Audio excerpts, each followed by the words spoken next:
प्रदेश के विभिन्न जिलों का दौरा करके लौटे समाजवादी पार्टी के नेता और पिछड़ा वर्ग के अध्यक्ष प्रदेश अध्यक्ष राजपाल कश्यप हमारे साथ बातचीत के लिए मौजूद है। सर, आपने 50 से ज़्यादा मीटिंगें की हैं, क्या कुछ रिस्पांस मिल रहा है और क्या मुद्दों को लेकर आप बैठक जो है वो कर रहे थे लगातार? देखिए, भारी उत्साह है।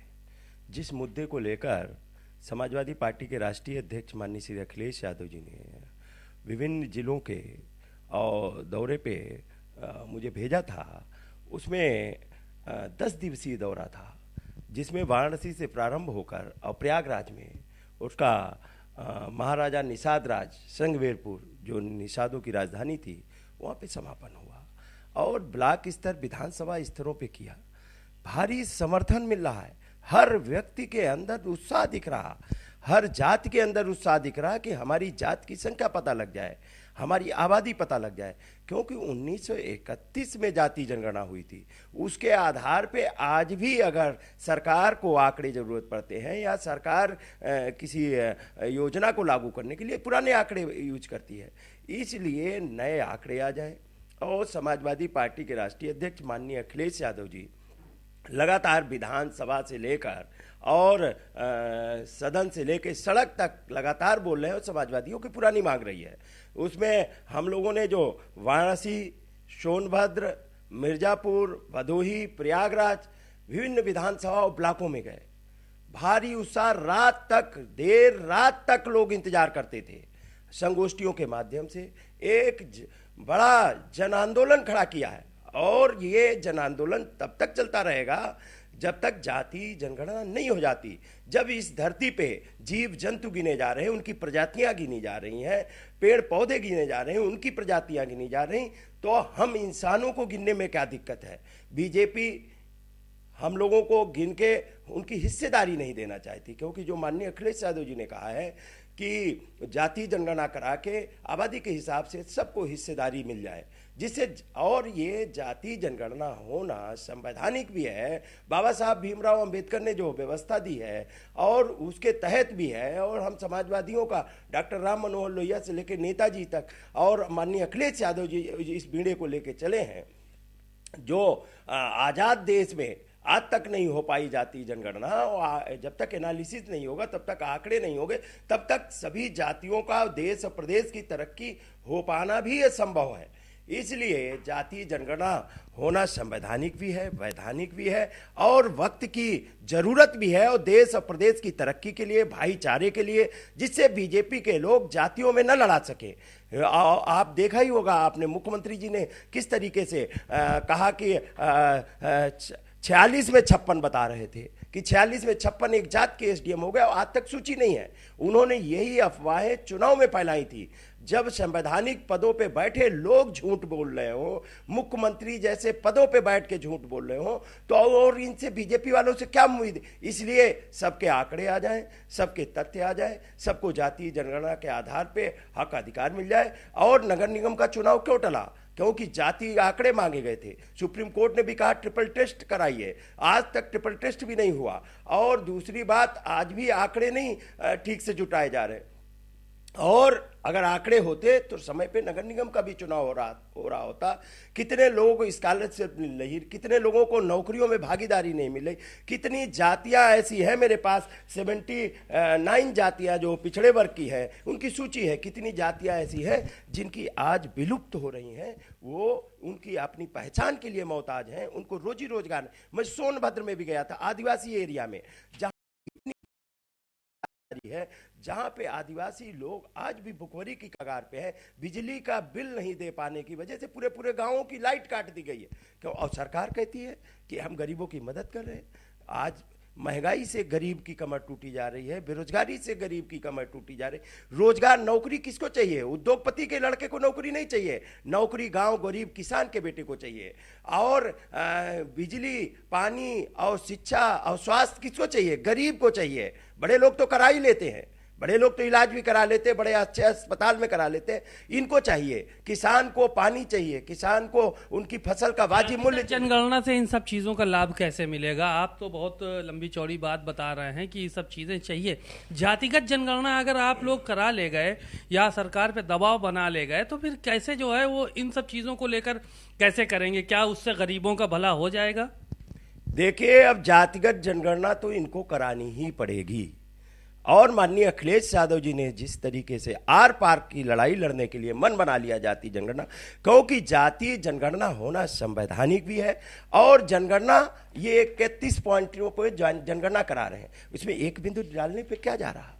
जब जनगणना करा ही रहे हो तो एक बिंदु डाल दीजिए। जातीय जनगणना होने से पता लग जाएगा किस जाति में कितनी गरीबी है, कितनी लाचारी है, कितनी बेचारी है, कितने लोग हैं जो आज 2 वक्त की रोटी नहीं है, उनके यहाँ घर में। रही सरकार जातिगत जनगणना क्यों नहीं कराना चाहती है? आप लोग आरोप लगा रहे हैं नहीं कराना चाहती, क्यों नहीं कराना चाहती? आखिर इसके पीछे क्या वजह हो सकती है? वहां भी तो सब पिछड़ी जाति के बड़े नेता हैं, तमाम लोग हैं। देखिए, जाति जनगणना से बीजेपी इसलिए भाग रही है क्योंकि आंकड़े आ जाएंगे तो उनको हिस्सेदारी देनी पड़ेगी और सभी जातियों को पता लग जाएगा हमारी कितनी भागीदारी है। और पहले नारे भी सोशलिस्टों ने दिए थे, जिसकी जितनी संख्या भारी उसकी उतनी हिस्सेदारी। ये हिस्सेदारी नहीं देना चाहते हैं, इसीलिए जाति जनगणना से भाग रहे हैं। और उनके यहाँ जो बीजेपी के नेता हैं, हर बैकवर्ड, दलित, आदिवासी, अल्पसंख्यक, सवर्ण सभी चाहते हैं हमारी जाति जनगणना हो जाए सबको। क्योंकि कहीं ना कहीं सब, क्योंकि बीजेपी फैलाती है कि तुम्हारा हिस्सा ये खा गए, तुम्हारा हिस्सा वो खा गए। और वहां जो नेता हैं उनकी हिम्मत नहीं है कि वो आरक्षण की बात कर सकें, उनकी हिम्मत नहीं कि वो पिछड़े, दलितों को, शोषित, वंचितों की बात कर सके। वो केवल उनको पोर्टफोलियो दे दिया गया है कि जाके गुमराह करो, लोगों का वोट किसी तरीके से झूठ सच बोल के ले आओ और हमारी सरकार बनाओ। उनके हित के लिए कानून नहीं बनवाएंगे, उनके हित के लिए किसी के मंत्री और मुख्यमंत्री बन जाने से कुछ नहीं होता, उस समाज का भला नहीं होता। देश में राष्ट्रपति भी आदिवासी है, लेकिन आज आदिवासी के लोग, मैं आदिवासी क्षेत्र में गया हूं जहां पे धरने पे लोग बैठे हैं, उनको जाति प्रमाण पत्र नहीं मिल रहा।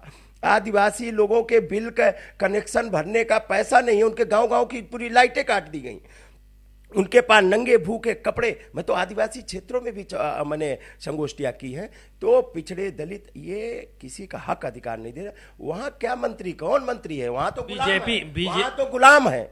वहां बीजेपी में पिछड़े दलित कोई मंत्री नहीं है, वो गुलाम है। उनको गुलाम बनाया गया और उन्हीं के सहारे हमारे समाज को, पिछड़े दलितों को भी गुलाम बनाना चाहते हैं। ये समाजवादी पार्टी नहीं होनी चाहिए। बीजेपी स्नेह मिलन कार्यक्रम कर रही है, स्नेह मिलन सम्मेलन कर रही है। इससे पहले पसमानदा सम्मेलन किया गया अल्पसंख्यकों के लिए, अब स्नेह मिलन हो रहा है, उसमें जाट, गुर्जर, अल्पसंख्यक, इन सबको शामिल किया जाएगा और तमाम लोगों को बीजेपी से जोड़ने की। तो कैसे आप लोग मुकाबला करेंगे 2024 में?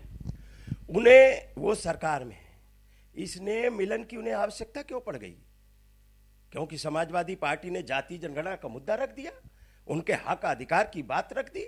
अब वो हक अधिकार देना नहीं चाहते तो इसने मिलन से क्या होता? अगर पिछड़े, दलित, जाट, गुजर, कश्यप, निषाद, बिंद, प्रजापति, मल्लाह, केवट, भुर्जी, नाई, विश्वकर्मा, चौरसिया, प्रजापति, इनको सबको, अरकवंशी से लेके इनको अगर हक अधिकार, लोधी, राजभर, इनको हक अधिकार देना चाहते हैं तो उनकी जाति जनगणना करा दीजिए, उनका आरक्षण लागू कर दीजिए, प्राइवेट सेक्टर में आरक्षण लागू कर दीजिए, मंडल कमीशन की सभी सिफारिशें लागू कर दीजिए।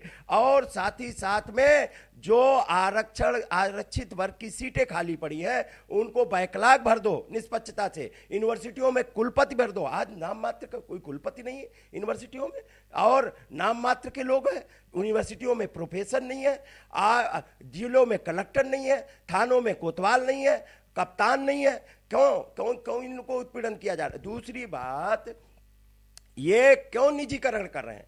निजीकरण और निजी क्षेत्रों में आरक्षण क्यों नहीं लागू कर रहे हैं? आउटसोर्सिंग से भर रहे हैं। ये पूरी तरह से इस देश को गरीब बना के गुलाम बनाना चाहते हैं और अपने 5 किलो अनाज से ये वोट लूट के देश को गुलाम बना के और विदेशी ताकतों में गिरवी रखना चाहते हैं। अभी तमाम मंत्री ये कह रहे हैं 2024 की तैयारियों में हम लोग लग गए हैं, बीजेपी के मंत्री, और इस बार तो 80 की 80 ले आएंगे उत्तर प्रदेश में जो हैं वो समाजवादी पार्टी की तरफ से क्या कुछ तैयारी है? भारतीय जनता पार्टी की तर्ज पे क्या समाजवादी पार्टी भी तैयारी में जुटी हुई है? 80 सीटें हासिल करने का दावा अखिलेश यादव भी कर रहे हैं। देखिए, पहली बात तो सरकार चुनाव की ही तैयारी करेगी कि जिन मुद्दों पे चुनाव लड़ा था उन मुद्दों की भी बात करेगी। इन्होंने चुनाव में कहा था होली दीपावली में सिलेंडर फ्री में देंगे, दीपावली भी निकल गई, होली भी निकल गई, सिलेंडर नहीं मिला फ्री में। उन्होंने कहा था महंगाई कंट्रोल कर देंगे, महंगाई बेतहाशा बढ़ गई, डीजल, पेट्रोल, गैस, खाद्य पदार्थों के सामान रेट बढ़ गए। इन्होंने कहा था किसान की आय दुगनी कर देंगे, न किसान की आय दुगनी करने का काम किया। इन्होंने कहा था प्रत्येक वर्ष 2 करोड़ नौकरियां देंगे, आज 10 साल होने को आ गया, 20 करोड़ लोगों को नौकरी मिल जानी चाहिए थी। हमें लगता 20 करोड़ लोग उनकी सरकार में बेरोजगार हो गए। आज degree holder, PhD, MA, MPhil, PhD और एलएलबी, एलएलएम किए हुए लोग 10-10, 15-15 हजार की और 5-5 हजार की नौकरी करने के लिए मजबूर है। ये इनको नहीं दिखाई पड़ रहा। और दूसरी बात, कितने लोग बेरोजगार हैं, ठेला खुंचा लगा रहे हैं। उनके माँ बाप ने खेती किसानी से फसल बेच बेच के पढ़ाया, इस उद्देश्य से नहीं पढ़ाया कि उनको नौकरी ना मिले। ये इन लोगों ने सबके सपनों पे पानी फेरने का। इन्होंने पुरानी पेंशन क्यों नहीं बहाल कर रहे? ये कर्मचारियों को हिताधिकार क्यों नहीं दे रहे हैं? शोषण क्यों कर रहे हैं नौजवानों का?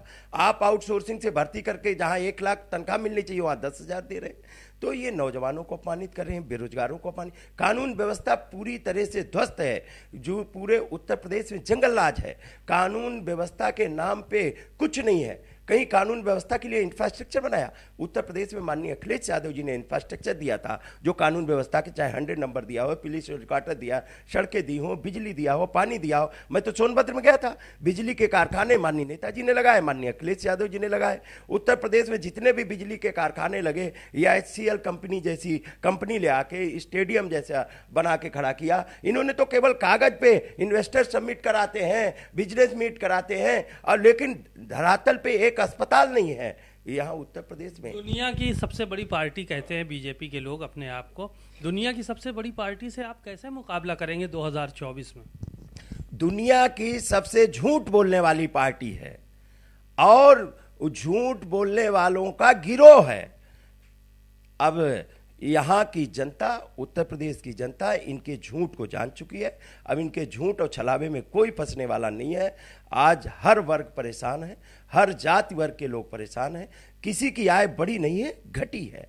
केवल बढ़ी है तो चंद उद्योगपतियों की आय बढ़ी है। बीजेपी का खजाना बढ़ा है, बीजेपी के कार्यालय 5 स्टार बने हैं, बीजेपी के नेताओं 5 स्टार कल्चर में रह रहे हैं, और गांव गरीब की जनता की हालात बहुत खराब है। बातचीत के लिए शुक्रिया। आपने सुना राजपाल कश्यप जी को, बीजेपी के ऊपर काफ़ी आक्रामक नजर आए और साफ तौर पर यही कहा कि जातिगत जनगणना जब तक उत्तर प्रदेश सरकार करा नहीं लेती, देश की सरकार करा नहीं लेती, तब तक हम इसी तरह से आंदोलन जारी रखेंगे, इसी तरह से बैठकें करते रहेंगे और पिछड़ों को उनका अधिकार हम दिला के रहेंगे।